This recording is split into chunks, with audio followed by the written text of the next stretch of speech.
My sister-in-law turned my family against me with one lie. They called me shameful and cut me off months later, but one document flipped the entire story. I'm 39 now, work as a data analyst, and I've been flying solo for 8 years by choice. Not because I can't pull. I can. I just choose not to deal with the modern relationship circus anymore. Too much drama, too many games, too many ways for it to explode when you try to walk away. I'd rather crank Metallica, hit the gym until my shoulders scream, and live my life without someone constantly poking at my boundaries to see what breaks.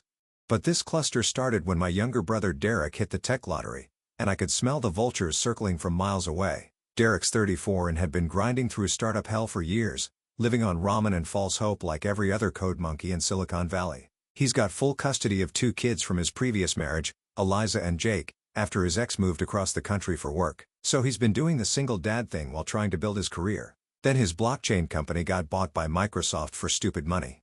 We're talking retire at 34 and buy an island cash. I wasn't bitter about it. Derek's a solid dude who deserves some luck. I've got my own place, decent savings, built my life brick by brick over 20 years of grinding. But I knew what happens when average guys suddenly start swimming in cash. Every parasite within a 50-mile radius starts sniffing around. Derek went full nouveau riche immediately. Designer everything. Tesla that cost more than most people's houses. Penthouse downtown with floor-to-ceiling windows. Classic new money moves. His choice, whatever. Then that girl, I'll call her Sophia, slithered into the picture. They met 6 months after his windfall. She claimed to be a freelance photographer, but carried herself like old money royalty. Perfect everything.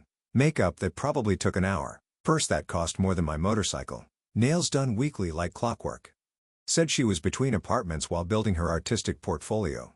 But her bad luck, she ran into someone who can spot walking red flags like a hawk at 3,000 feet. I've seen her type before, twice actually. So, yeah, I knew exactly what I was looking at. Here's the thing about professional gold diggers. They're not the stereotypical trailer park trash with daddy issues. The elite ones are sophisticated predators who study their prey like scientists. They understand psychology, they research targets, and they move with surgical precision. Derek was hooked from conversation 1, started babbling about this incredible woman who understood his creative vision during family dinners. What freaking creative vision? Dude writes database queries and binges Netflix. Look, I've been around the block enough times to recognize certain patterns. The way some people casually probe your financial situation during small talk.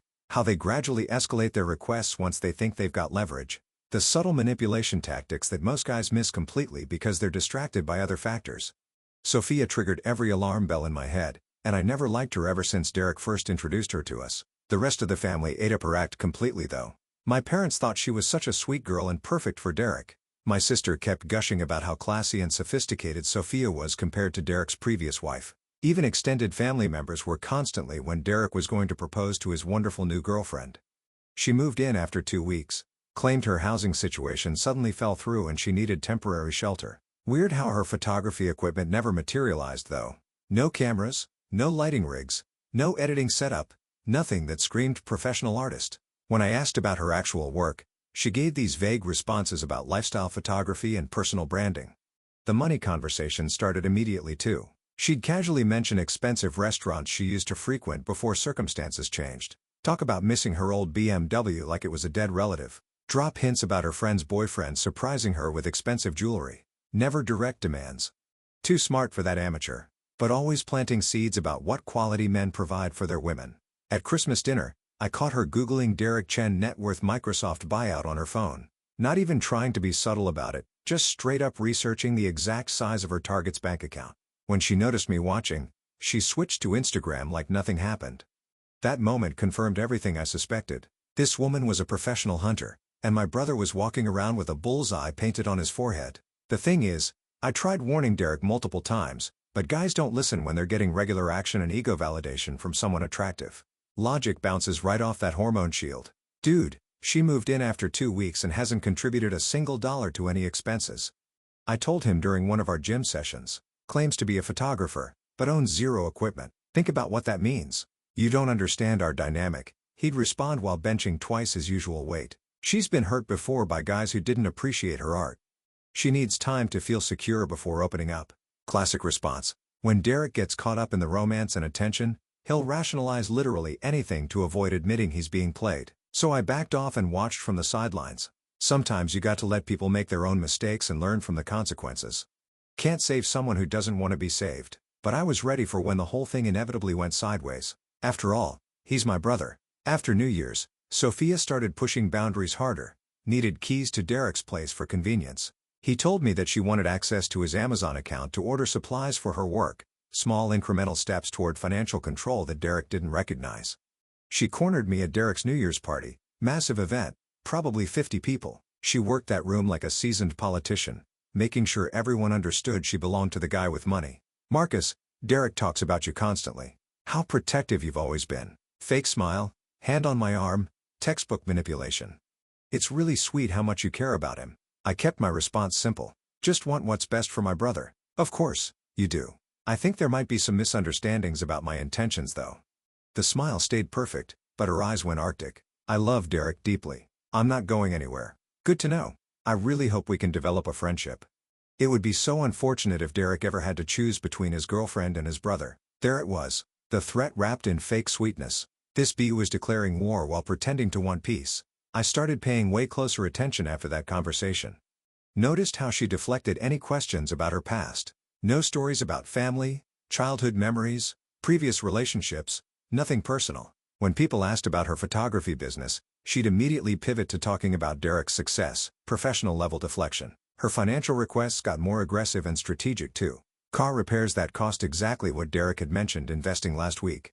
Sister's medical emergency that required precisely the amount of his quarterly bonus, always urgent emotional crises that demanded immediate financial solutions. By spring, she was floating the idea of joint bank accounts, started suggesting how generous it would be if Derek helped her parents with their mortgage payments during family dinners.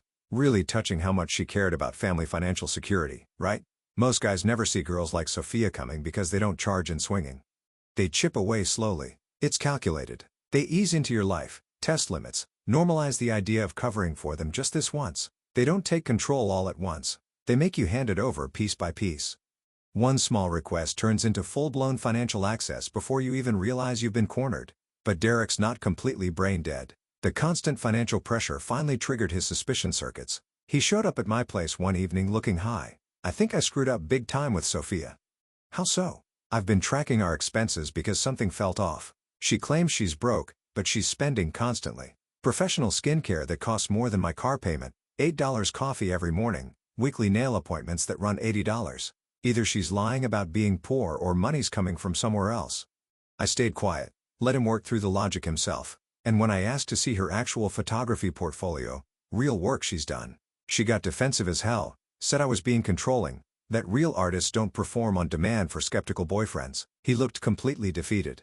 Marcus, I don't think she's actually a photographer. I think she's been playing me this whole time. What's your plan? I asked, already expecting this coming. Confront her directly, ask hard questions, and demand honest answers. If she's lying about her career, what else has been? I felt genuinely bad for him. Derek's a decent guy who'd been completely broken after his divorce. His previous ex left him to raise 2 kids alone. When Sophia showed up giving him attention and validation, he was vulnerable as hell. He'd been thinking with his emotions for 8 months straight, desperate to believe someone actually cared about him again. Reality was finally cutting through his hormone fog. Be careful when you corner her. People get nasty when their scams get exposed, I said. I had absolutely no idea how nasty this particular person could get. The confrontation went down 2 days later. Derek finally asked the hard questions about money and her supposed career. She tried every manipulation tactic in the book. Tears, victim playing, threats to leave. But Derek held firm this time and demanded actual proof of her stories. When that didn't work, she tried redirecting blame onto me, started making wild accusations about how I'd been undermining their relationship and acting inappropriately toward her. Complete lies, but she sold them with conviction. Derek saw through it and kicked her out that night, cut off her access, changed the locks, told her to disappear. I found out about all this because he called me afterward, shaken up and apologizing for almost believing her garbage about me. I thought that was the end of our Sophia problem. Shows how badly I underestimated what a vindictive psycho does when her meal ticket gets yanked away. 3 days after Derek tossed her out, someone knocked on my door. I opened it to find 2 Child Protective Services investigators and a cop holding official paperwork. Marcus Chen, we need to discuss some very serious accusations that have been made against you. My brain completely short-circuited. Accusations about what exactly? Inappropriate sexual behavior with minors. We've received detailed reports about questionable conduct with Derek Chen's children during family gatherings. Let me be crystal clear about something. I don't like kids, never have, probably never will. I tolerate Derek's kids because they're blood family, but I'm definitely not the uncle volunteering for babysitting duty. I help with homework when specifically asked, play video games with them occasionally. Basic family obligation stuff. The idea that I'd want inappropriate contact with children is absolutely ridiculous to anyone who actually knows me. This has to be some kind of mistake. Who filed these reports?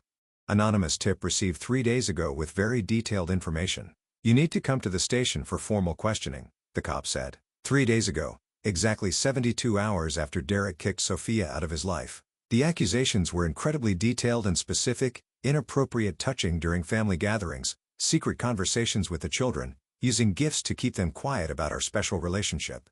Someone had clearly researched exactly how to make these charges sound credible and stick. But here's the thing that absolutely destroyed me. They said that Derek filed supporting criminal charges. My own flesh and blood brother submitted an official police report for child endangerment based entirely on his psychotic ex-girlfriend's word, not just cooperating with an investigation, actively pushing for my prosecution on felony charges that could mean serious prison time. They hauled me into an interview room in the basement of the downtown precinct. I sat there listening to detectives rate accusations about inappropriate sexual contact with my own nephew and niece. I realized how completely screwed my life had just become. Such accusations involving children aren't like other types of lies. There's no gray area, no benefit of the doubt. You're either completely innocent or you're a monster, and proving you didn't do something is virtually impossible. They didn't waste any time turning my life upside down. As soon as they let me go after that first round of just preliminary questioning, a team showed up at my apartment with a search warrant. Watched them tear through everything I owned while neighbors peered out their windows. Then came the phone calls. My boss demanding I come in immediately. My parents asking what the hell was going on. My dad got in full freak-out mode, practically shouting through the phone, "What the hell did you do?" Just full-blown panic like I'd personally dropped a nuke on the family name. I tried to explain. Tried to get even a single sentence out about how this was all retaliation from Sophia, how the accusations were fake. Didn't even get the words formed before my mom cut in. Maybe if you'd minded your own damn business instead of constantly interfering in Derek's relationship, none of this would have happened to begin with. Look what you've done. You're a disgusting creep, Marcus. I'm ashamed of you. My own mother didn't believe me and didn't even listen to me. She was actually blaming me all because I tried to protect my brother from a gold-digging predator. I stayed silent because she didn't give me a chance to defend myself. Last thing she said, "Stay away from this family until you get your life sorted out," and hung up. That's when I finally realized my family wasn't just failing to support me. They were actively choosing the comfortable lie over the uncomfortable truth because it was easier for them to believe I was guilty than admit they'd been completely wrong about Sophia. My entire world crashing down in real time. The legal machine moved fast once it got rolling.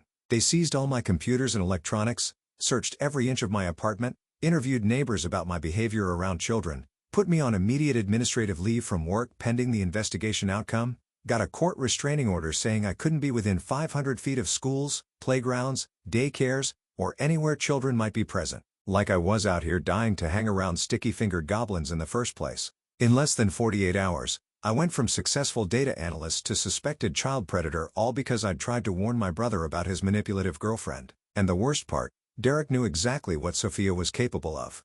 He just spent weeks discovering her lies and manipulation tactics. But when she aimed those same weapons at me, he chose to believe every word she said. My own brother picked his lying psycho ex-girlfriend over me, while my buddy Big Jake was the only person who stood by me during this nightmare. We've been tight since college and he knew the accusations were complete bullshit immediately. I hold mad respect for you, bro. Dude, you barely tolerate kids on your best days, he said when I called him having a complete panic attack. You literally avoid family events when there's going to be screaming children everywhere. This is obviously revenge from that gold-digging psycho. Big Jake was absolutely right. I'm not a kid person at all. Find them irritating and exhausting most of the time. I'm polite to Eliza and Jake because they're Derek's offspring, but I don't actively seek out time with them. I taught Jake to throw a decent spiral last summer. Played some Mario Kart with Eliza a few times. Normal uncle interactions that any reasonable person would recognize as completely innocent. But that's the evil genius of false accusations. They don't have to make logical sense to people who know you.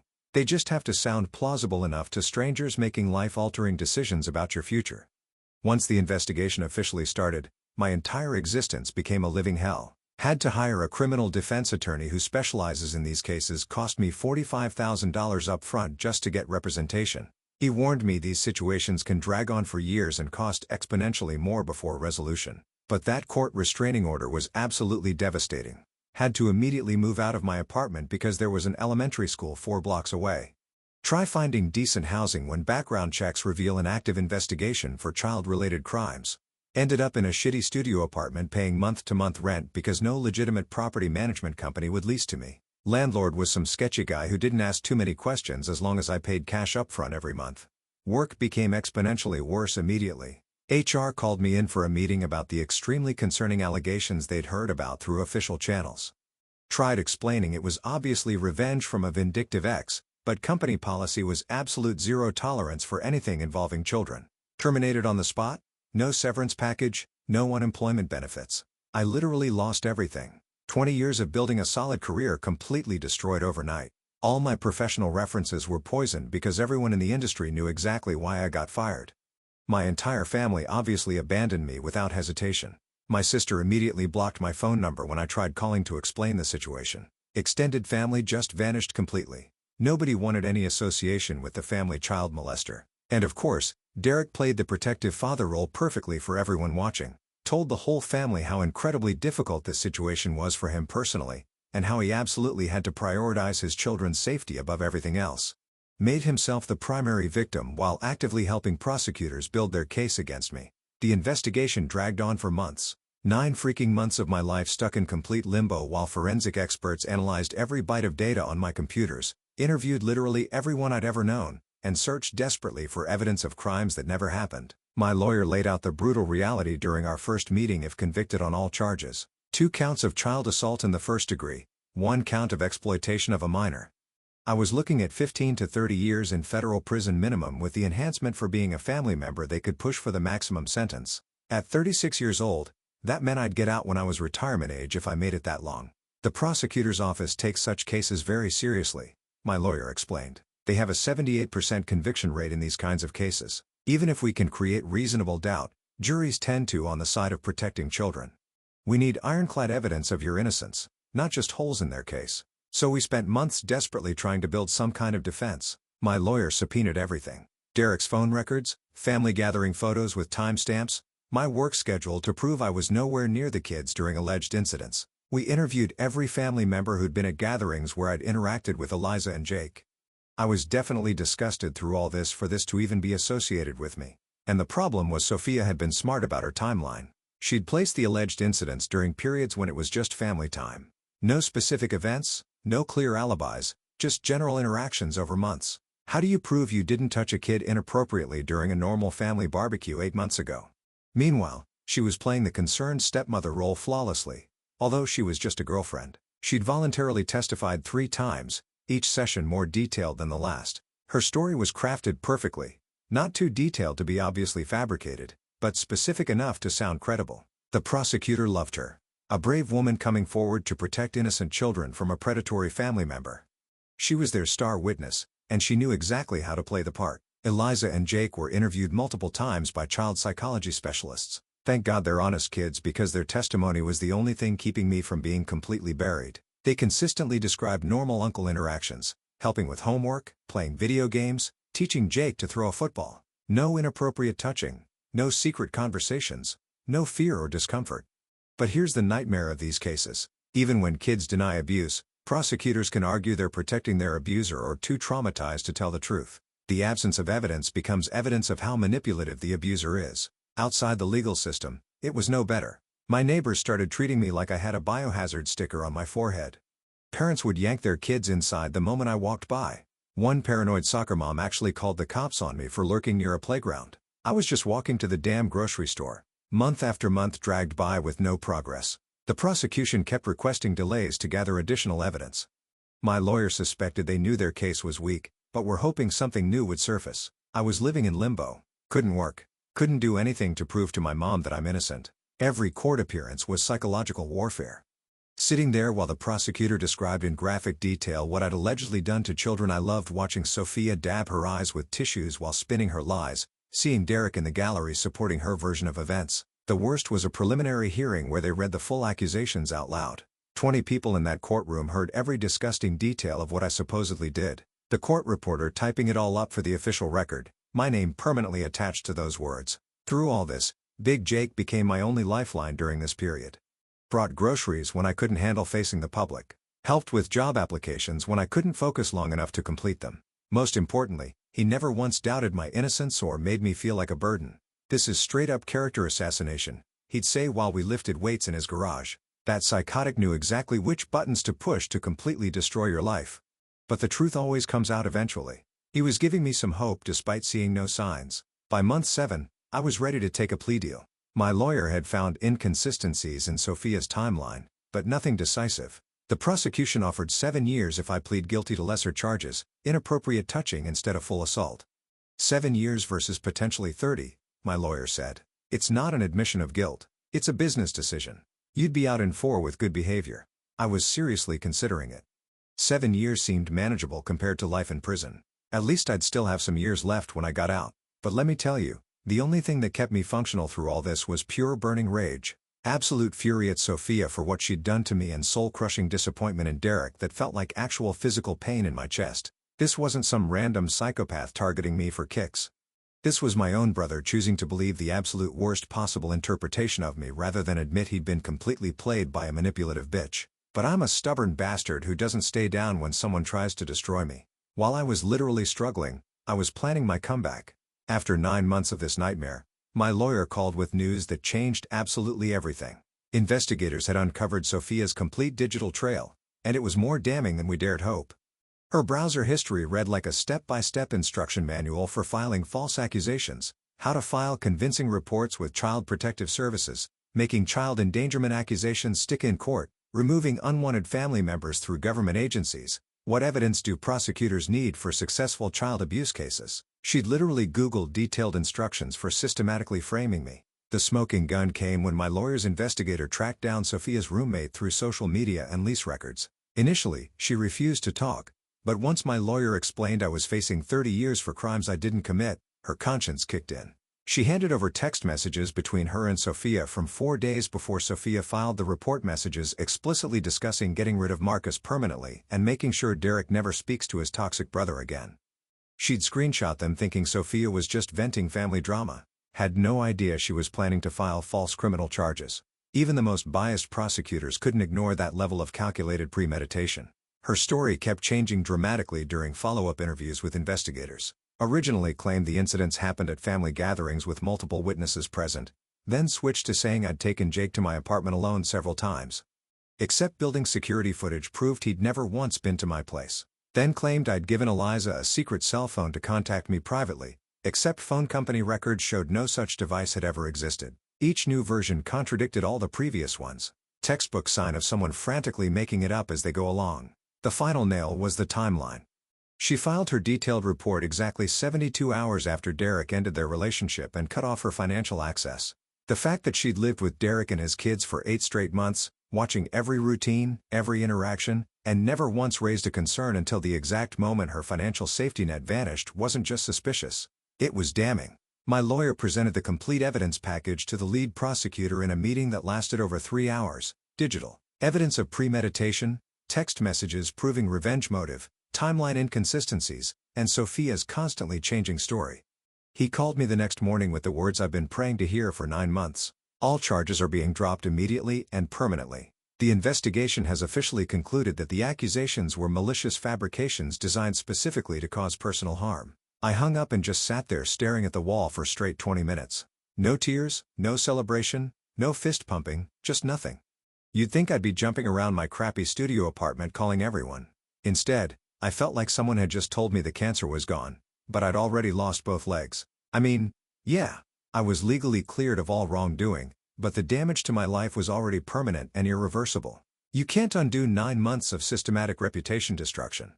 That rage never settled and I was about to go nuclear against everyone who stood against me. I tried going back to my previous company, but they'd permanently filled my position and showed zero interest in rehiring someone with concerning legal history. Other firms in the industry had heard about the investigation through professional gossip networks. Background checks still prominently displayed the investigation details, even though all charges were dropped.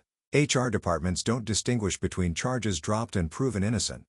Both look equally problematic on paper. So it took me 8 agonizing months to find decent work again, and it represented a massive step backward career-wise, much smaller company, 30% pay cut, basically restarting my entire professional life at 37 years old, all because some psychopathic gold digger decided to weaponize child abuse accusations for personal revenge. Derek attempted reconciliation after the complete truth came out, showing up at my apartment with this pathetic half-assed apology about how he'd been forced to protect his children and hoped I could somehow understand his impossible position. No, I absolutely do not understand your position, you spineless coward. You chose to believe your manipulative gold-digging ex-girlfriend over your own flesh and blood brother. You didn't just fail to support me during the worst period of my life. You actively collaborated with prosecutors trying to send me to prison for child assault. The kids really miss you, he said with fake sincerity. Eliza asks about Uncle Marcus constantly. Then why exactly can't I see them? Well, my new girlfriend is uncomfortable with the whole history. She thinks it would be better if we waited until significantly more time passes. There it freaking was. Even now, I'm still being punished and treated like a dangerous predator. Derek wants convenient reconciliation, where I pretend everything's totally normal, while accepting that I'll never have a regular relationship with his children again. Wants me to be grateful he's graciously willing to speak to me while maintaining that I'm still too risky to be around kids. I told him we were permanently finished. Some betrayals simply cannot be forgiven, and some bridges can't be rebuilt once you've burned them to ash. But Sophia, she thought she was completely safe now. Got her substantial divorce settlement money, moved to a different city to start fresh, probably already hunting for her next wealthy victim. She was dead at effing wrong about being safe. Big Jake helped me research every possible legal option for getting real justice. You absolutely cannot let that psychotic just walk away from this shit, he said, while we were working on his Harley in his garage. She cost you hundreds of thousands in legal fees, lost income, and permanent reputation damage. There have to be serious consequences. He was absolutely right. I found a lawyer who specializes in suing people for defamation, intentional infliction of emotional distress, and malicious abuse of legal processes. Cost me another $25,000 up front for representation, but this wasn't just about recovering money anymore. This was about ensuring that actions have real consequences. The beautiful thing about civil court proceedings is that you don't need proof beyond reasonable doubt like criminal cases require. You just need to demonstrate that it's more likely than not that someone deliberately lied and caused measurable damages. We had mountains of irrefutable evidence. Her complete browser history showing systematic research into filing false reports, text message conversations explicitly discussing plans to destroy me, a suspicious timeline proving she filed immediately after Derek dumped her, her constantly changing and contradictory story during the investigation, the prosecutor's official written conclusion that her accusations were malicious lies designed to cause maximum harm. We documented every single penny of damage she'd caused to my life. Legal fees totaling $73,000 lost. Income from unemployment and career setback totaling $180,000. Moving expenses, mandatory therapy costs, damaged credit scores from unemployment. Everything added up to $340,000 in direct documentable damages. But I wasn't stopping at just recovery. I wanted substantial punitive damages for the intentional emotional harm, systematic destruction of reputation, and deliberate abuse of the legal system. We were going for the maximum amount allowed under state law. The case took 18 grueling months to work through the court system. Sophia hired some expensive downtown lawyer and tried every possible defense strategy they could think of. Claimed she genuinely believed the accusations were true based on concerning behavioral patterns she'd observed, said she was courageously protecting innocent children from potential harm, argued that Derek filing criminal charges proved her concerns were completely credible and justified. None of it worked. The evidence was absolutely overwhelming that she deliberately fabricated everything for personal revenge. The major breakthrough came when we deposed her roommate under oath during discovery. This girl broke down and admitted that Sophia had explicitly described her detailed plan to completely destroy Derek's brother using false child assault allegations. Apparently, Sophia had been quite proud of her sophisticated strategy, bragging about how she'd researched the most effective methods to permanently ruin someone's entire life. Big Jake attended every single court hearing, taking detailed notes and providing unwavering moral support. "This is real justice finally working the way it's supposed to," he'd say after each session. The jury deliberated for 6 to 10 hours before returning their unanimous verdict. Guilty on all counts of defamation, intentional infliction of emotional distress, and malicious abuse of legal process. Total damages awarded, $850,000, more than double what we'd originally requested. The judge's closing comments were particularly satisfying, and I quote, The defendant's actions represent a calculated and malicious attempt to destroy an innocent person's entire life through systematic abuse of our legal system. Such behavior cannot and will not be tolerated in this courtroom. But the problem is Sophia didn't have $850,000 just sitting around waiting to be claimed, so we immediately started garnishing her wages directly from the source. 25% of every single paycheck automatically deducted before she even sees the money. I place legal liens on any property she attempts to purchase. If she receives inheritance in the future or divorce settlement, which I know this will, we're first in line to collect. She desperately tried declaring bankruptcy to escape the judgment, but you legally cannot discharge court awards for intentional wrongdoing and deliberate harm. This debt follows her forever until death or full payment. Big Jake helped me track her current financial situation through public records and court filings. She's currently working retail management at some department store chain, making approximately $45,000 annually. After we take our legal cut plus normal taxes, she brings home maybe $2,800 monthly. Try maintaining any kind of gold digger lifestyle on that pathetic budget. The absolute part that satisfies the hell out of me. Every single time she applies for credit, seeks a new job, or tries to rent somewhere decent, our massive court judgment shows up prominently on all background checks. Potential employers and landlords immediately see that she owes nearly $1 million for filing false child abuse accusations against an innocent person. But here's the thing. This whole experience fundamentally changed me. It made me infinitely harder, more cynical, and less trusting of literally everyone. I don't give anyone the benefit of the doubt anymore. Don't assume good intentions from anyone. Derek's ultimate betrayal taught me that even blood family will throw you directly under the bus when supporting you becomes socially inconvenient. The accusations still follow me around like a shadow despite being completely vindicated and proven innocent. Potential employers still Google my name and find articles about the investigation even though I was totally cleared. Even though Sophia was definitively exposed as a lying manipulative gold digger, the reputational damage remains permanent. Derek still sends holiday cards every year asking for reconciliation and family healing, wants to move past this unfortunate situation and restore family harmony for everyone's benefit. Eliza and Jake are full teenagers now. They probably barely remember Uncle Marcus who used to help with difficult homework and taught them various card games. That reality hurts me more than anything else, losing meaningful relationships with kids I actually cared about because their father chose to believe a manipulative psychopath over his own brother. My parents occasionally suggest through other family members that I should let bygones be bygones for the sake of family unity and moving forward. Real easy for them to say, especially after they didn't even listen to me while I was trying to defend myself. But I sleep peacefully every single night knowing that the gold digger faces real consequences for her actions every day of her life. Every time she receives a paycheck and sees that money automatically deducted. Every time she applies for credit and gets immediately rejected. Every time she tries to move forward with her life and her malicious past catches up with her. Some people think I'm being vindictive and should move on, that I should have accepted the criminal case dismissal and focused on rebuilding my life. Those people have never had their entire existence destroyed by lies.